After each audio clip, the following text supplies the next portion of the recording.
Hello എല്ലാ വിദ്യാർത്ഥികൾക്കും അസ്സലാമു അലൈക്കും. പുതിയൊരു വീഡിയോയിലേക്ക് സ്വാഗതം. ഇന്നത്തെ വീഡിയോയിൽ പറയുന്ന LBSന്റെ DPharm health inspector paramedical diploma course 2024 details ആണ് പറയുന്നത്. അതായത് എല്ലാ വിദ്യാർത്ഥികൾക്കും അറിയാം ഫസ്റ്റ് അലോട്ട്മെൻറ്റ് വന്നിരുന്നു. അപ്പോൾ ഫസ്റ്റ് അലോട്ട്മെൻറ്റ് ചില വിദ്യാർത്ഥികൾ കിട്ടിക്കാണും, ചിലവർക്ക് കിട്ടിക്കാണത്തില്ല. ഓക്കെ, അലോട്ട്മെൻറ്റ് ലഭിച്ച എല്ലാ വിദ്യാർത്ഥികളും ടോക്കൺ പേയ്മെൻറ്റ് അടയ്ക്കാനുള്ള അവസാന തീയതി ഇന്ന് വൈകിട്ട് 5 മണി വരെയായിരുന്നു. അപ്പോൾ അലോട്ട്മെൻറ്റ് ലഭിച്ച വിദ്യാർത്ഥികൾ ടോക്കൺ പേയ്മെൻറ്റ് അടച്ചു കാണുമെന്ന് വിശ്വസിക്കുന്നു.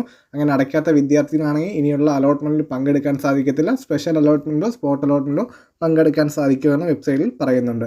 അതോടൊപ്പം ഫസ്റ്റ് അലോട്ട്മെൻറ്റ് ലഭിച്ച വിദ്യാർത്ഥികൾ ആണെങ്കിൽ ആ കിട്ടിയ കോളേജിൽ മാത്രം മതിയെങ്കിൽ ബാക്കിയുള്ള കോളേജുകൾ റിമൂവ് ചെയ്ത് കാണുമെന്ന് വിശ്വസിക്കുന്നു. വീഡിയോ ഇടായിരുന്ന കുറച്ച് നെറ്റ്വർക്ക് ഇഷ്യൂസ് ആയിരുന്നാണ് വീഡിയോ ചെയ്യുന്നത്, അതുകൊണ്ടാണ് ഈ വീഡിയോ ലേറ്റ് ആയത്. അതോടൊപ്പം നിലവിൽ വെബ്സൈറ്റിൽ ഫീസ് സ്ട്രക്ചർ വന്നിട്ടുണ്ട്, ഏതൊക്കെ കോഴ്സിന് എത്ര രൂപയാണ് വരുന്നത്, അതോടൊപ്പം ടോക്കൺ പേയ്മെൻറ്റ് എത്രയാണ് അടയ്ക്കേണ്ടത് തുടങ്ങിയ കാര്യങ്ങളെല്ലാം വെബ്സൈറ്റിൽ വന്നിട്ടുണ്ട്. അതോടൊപ്പം ഒരു പുതിയ കോളേജും കൂടെ വന്നിട്ടുണ്ടായിരുന്നു. അത് ഈ ഓപ്ഷൻ രജിസ്ട്രേഷൻ സമയത്ത്, അതായത് ഫസ്റ്റ് അലോട്ട്മെൻറ്റിൽ വച്ച കോളേജ് റീ അറേഞ്ച്മെൻറ്റ് ചെയ്യാറുണ്ട്. അതായത് നിങ്ങൾ 20ഓളം കോളേജ് വച്ചെന്ന് വിചാരിച്ചു, അതിങ്ങനെ ഓർഡർ അനുസരിച്ച് റീ അറേഞ്ച്മെൻറ്റ് ചെയ്യാനുള്ള അവസരമുണ്ടായിരുന്നു. അതോടൊപ്പം ഈ പുതിയതായിട്ടൊരു കോളേജ് വന്നപ്പോൾ അതും കൂടെ ആഡ് ചെയ്യാനുള്ള അവസരമുണ്ടായിരുന്നു. നിലവിൽ ഓരോ വിദ്യാർത്ഥികളും താല്പര്യം അടിസ്ഥാനത്തിൽ, അതായത് ഇഷ്ടമുള്ള കോഴ്സും കോളേജും ആയിരിക്കണം ഏറ്റവും മുകളിൽ വയ്ക്കേണ്ടത്. കാരണം അലോട്ട്മെൻറ്റ് കിട്ടുന്ന സമയത്ത് 20 കോളേജുകൾ വച്ചിട്ടുണ്ടെങ്കിൽ 5ാമത്തെ കോളേജാണ് ലഭിച്ചെങ്കിൽ താഴോട്ടുള്ള കോളേജുകൾ ക്യാൻസൽ ആയി പോവുകയും ആ താഴോട്ടുള്ള കോളേജുകൾ ഏറ്റവും താല്പര്യമുള്ള കോളേജ് വയ്ക്കുകയാണെങ്കിൽ ഓട്ടോമാറ്റിക്കലി ക്യാൻസലായി പോകുന്നില്ല വിദ്യാർത്ഥികളും അറിയുക.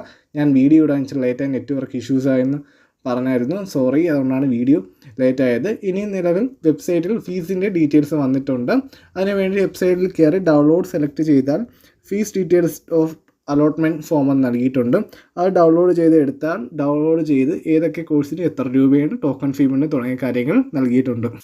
വെബ്സൈറ്റിൽ കയറി നോക്കുമ്പോൾ ഇതേ കണക്കത്തെ ഒരു PDF ആയിരിക്കും വരുന്നത്. അതിൽ details of the tuition fee of all the course in government self finance institute academic 2024 ഗവൺമെൻറ്റിലെയും സെൽഫ് ഫിനാൻസ് കോളേജിലും ഫീസ് സ്ട്രക്ചറാണ് നൽകിയിരിക്കുന്നത്. ആദ്യം നൽകിയിരുന്നത് ഡിപ്ലോമ ഇൻ കാർഡിയോ വാസ്കുലർ ടെക്നോളജിയാണ്. ആ ട്യൂഷൻ ഫീ ഗവൺമെൻറ് മെഡിക്കൽ കോളേജിൽ ഗവൺമെൻറ് കോളേജിൽ ലഭിക്കുകയാണെങ്കിൽ ഒരു വർഷം 7,240 രൂപ ആകുന്നുള്ളൂ. അതോടൊപ്പം സെൽഫ് ഫിനാൻസ് കോളേജിലാണെങ്കിൽ 27,500 രൂപയാണ് ട്യൂഷൻ ഫീസായിട്ട് പറയുന്നത്. പിന്നീട് token fee to paid confirm your allotment, അതായത് നിങ്ങൾക്ക് ഒരു അലോട്ട്മെൻറ്റ് ലഭിക്കും. അലോട്ട്മെൻറ്റ് ലഭിച്ചത് നിങ്ങൾ ടോക്കൺ പേയ്മെൻറ്റ് അടച്ചാൽ മാത്രമേ അലോട്ട്മെൻറ്റോ ലഭിക്കുകയുള്ളൂ. ഈ ഏത് കോളേജിൽ ലഭിച്ചാലും ഓരോ വിദ്യാർത്ഥികൾ ആ ടോക്കൺ പേയ്മെൻറ്റ് അടയ്ക്കണം. എന്നാൽ മാത്രമേ ഇനിയുള്ള ഓൺലൈൻ അലോട്ട്മെൻറ്റ് പങ്കെടുക്കാൻ സാധിക്കുമെന്ന് എല്ലാ വിദ്യാർത്ഥികളും അറിയുക.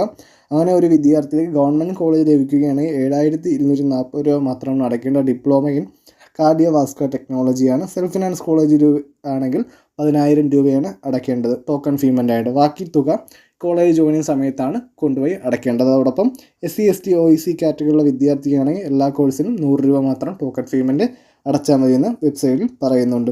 അങ്ങനെ എല്ലാ കോഴ്സിൻ്റെയും ഫീസ് ഡീറ്റെയിൽസ് നൽകിയിട്ടുണ്ട്. അതോടൊപ്പം ഏതൊക്കെ കോഴ്സിനാണ് സെൽഫ് ഫിനാൻസ് കോളേജിനും ഗവൺമെൻറ് കോളേജിനും ഫീസ് നൽകിയിട്ടുണ്ട്.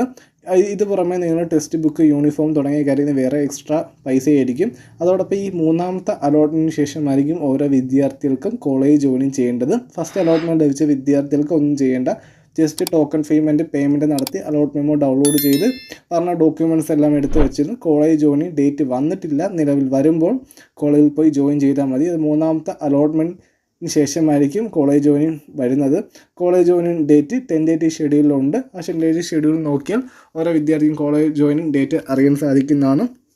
എല്ലാ വിദ്യാർത്ഥികൾക്കും ഈ PDF ഡൗൺലോഡ് ചെയ്ത് നോക്കാൻ സാധിക്കുന്നത്. ഇല്ലെങ്കിൽ ഞാൻ സ്ക്രീനിൽ നൽകുന്നതാണ്. അതോടൊപ്പം ഞാൻ ഇതിൻ്റെ ലിങ്ക് ഡിസ്ക്രിപ്ഷനിൽ നൽകിയിട്ടുണ്ട്, വിദ്യാർത്ഥികൾക്ക് എടുത്ത് നോക്കാൻ സാധിക്കുന്നതാണ്. ഈ ഫീസ് മാത്രമല്ല, സെൽഫ് ഫിനാൻസ് കോളേജിലാവുന്നത് മറ്റ് ഫീസും ആവും. അതായത് PTA fund, book, test, uniform തുടങ്ങിയതിന് എക്സ്ട്രാ പൈസയാവുമെന്ന് എല്ലാ വിദ്യാർത്ഥികളും അറിയുക. അലോട്ട്മെൻറ്റ് ലഭിക്കുന്ന വിദ്യാർത്ഥികൾ ഏത് കോളേജിലായാലും LBS വഴി ലഭിക്കുന്ന വിദ്യാർത്ഥികൾ ഏത് കോളേജിലായാലും ടോക്കൺ പേയ്മെൻറ്റ് അടയ്ക്കണം. എന്നാൽ മാത്രമേ ആ സീറ്റ് കൺഫേം ആവുകയും പിന്നീട് അലോട്ട്മെൻറ്റിൽ പങ്കെടുക്കാൻ സാധിക്കുന്ന എല്ലാ വിദ്യാർത്ഥികളും അറിയുക. അങ്ങനെ ചെയ്യാത്ത വിദ്യാർത്ഥികളാണെങ്കിൽ സ്പെഷ്യലിനോ സ്പോട്ടിനോ മാത്രമേ പങ്കെടുക്കാൻ പറ്റുമെന്ന് എല്ലാവരും അറിയുക. ഇതിനുശേഷം സെക്കൻഡ് അലോട്ട്മെൻറ്റ് പബ്ലിഷ് ചെയ്യുന്ന ഡേറ്റ് 7/12/2024, അതാണ് ഈ മാസം 7-ാം തീയതി പബ്ലിഷ് ചെയ്യുന്നതാണ്. അതിന് ടോക്കൺ പേയ്മെൻറ്റ് അടയ്ക്കേണ്ട ദിവസം, അതോടൊപ്പം ഓപ്ഷൻ റീ അറേഞ്ച്മെൻറ്റ് ചെയ്യേണ്ട ദിവസം 10/12/2024. അതിനുശേഷം 3ാമത്തെ അലോട്ട്മെൻറ്റിന് ശേഷം മാത്രമായിരിക്കും കോളേജ് ജോയിൻ ചെയ്യേണ്ടത്. അത് 17/12/2024 കോളേജ് ജോയിനിങ് ഡേറ്റ് നിലവിൽ പറയുന്നത്. എന്തെങ്കിലും മാറ്റമുണ്ടെങ്കിൽ ചാനൽ വഴി അറിയിക്കുന്നതാണ്. അതോടൊപ്പം എന്തെങ്കിലും സംശയമുണ്ടെങ്കിൽ കമൻറ്റായി ചോദിച്ചാൽ റിപ്ലൈ തരുന്നതാണ്. കൂടുതൽ വിവരങ്ങൾ അറിയാൻ വേണ്ടി ചാനൽ സബ്സ്ക്രൈബ് ചെയ്യുക, വീഡിയോ ഇഷ്ടമായി ലൈക്ക് ചെയ്യുക. Thank you.